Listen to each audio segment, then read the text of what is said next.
this is Marla at Fassler Garden. Actually, we're in FasslerKitchen today. I'm going to take you for a little walk around my kitchen and show you what I've got going on.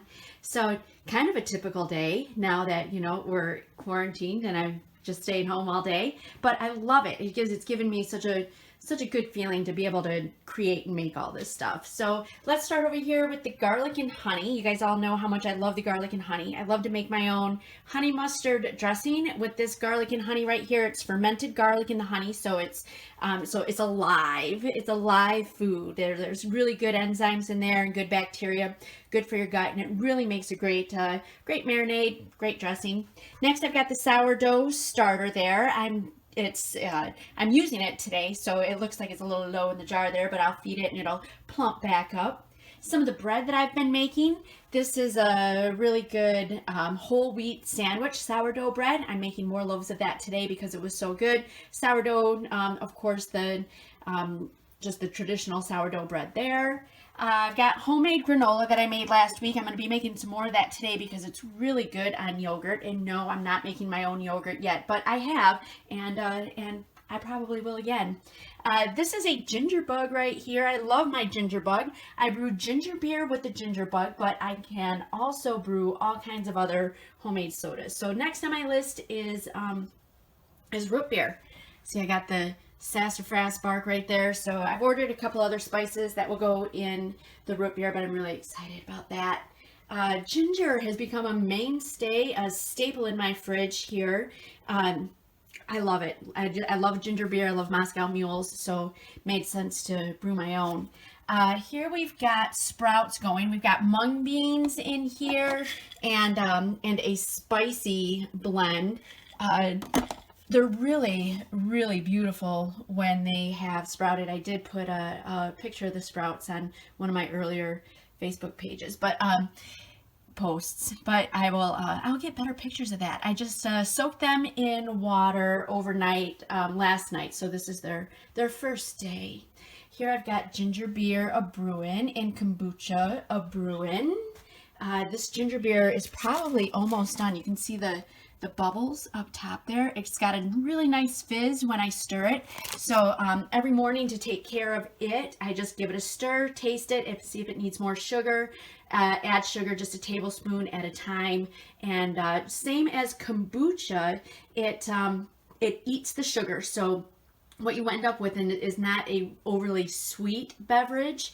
You can sweeten it in the second fermentation. So for the second fermentation, I have made an extract out of cinnamon, ginger, cloves, cardamom pods, and what else did I put in there? I think that was it. But so this simple syrup, and lots of sugar. So this simple syrup has a really warm, spicy taste to it. So I use that for the second fermentation of my ginger beer because I really like a spicy ginger beer other than sweet. So, but what I have found with this ginger beer is that it's alive and the ginger in there is looking really good. So I couldn't bring myself to toss it and start the whole process fresh with the ginger bug, because it seemed to me like it was still good and alive. So this is my third batch of this ginger beer, and you can see I have it wrapped with a little heating pad there because it's been a little bit chilly with the rain. So it needs to be, it's probably a little bit warm right now. It's about 79, 82. So I'm going to unplug that because this morning and last night it was pretty chilly, but we're going to let that go now. So anyway, so I found that like the SCOBY, which is also alive, that I left a bit in the bottom and I just added a little bit more ginger bug and then the water and lemon juice and see if it worked, right? And it did, because this batch brewed in like 3 days, where if I start with just the ginger beer, it takes 5 to 7 days to get that nice fizz. And this one got that nice fizz in just 3. And so it filled up 5 bottles for the ginger beer because I left the 6th one in there for this little experiment. So we'll see how it goes. let's see what's going on out in the garden. I can't even tell you guys how thankful I am that my kitchen window just directly overlooks the garden. I can always see what's going on back there. I watch the chickens and the ducks. I can see the chicken house. I can keep an eye on the greenhouse. The only thing I can't quite see over there is the pond to watch the fish, but you know, I'll go out on the deck for that.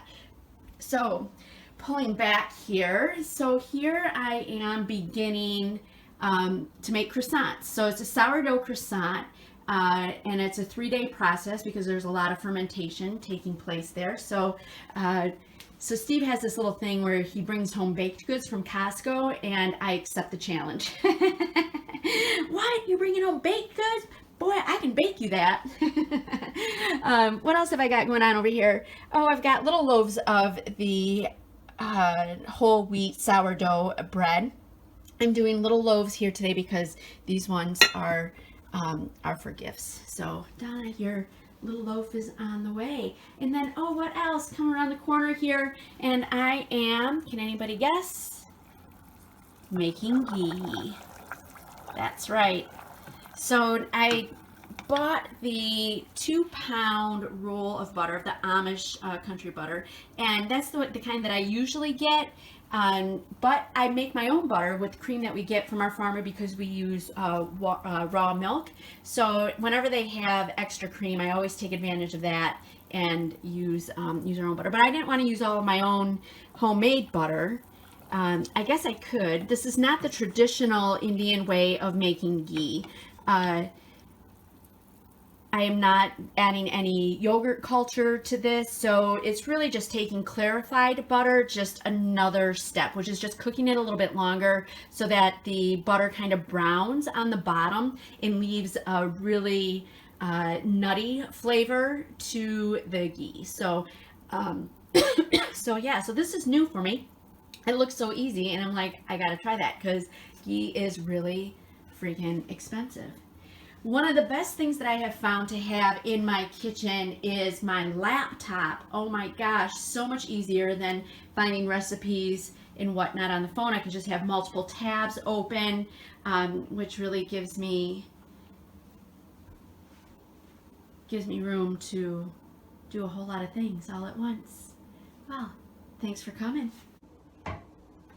Hey, thanks for coming with me on a tour through FasslerKitchen. Hopefully the sun will shine real soon and we'll get back out into the garden. Until then, like our page, subscribe if you can, drop us a comment, ask a question. Have a great day.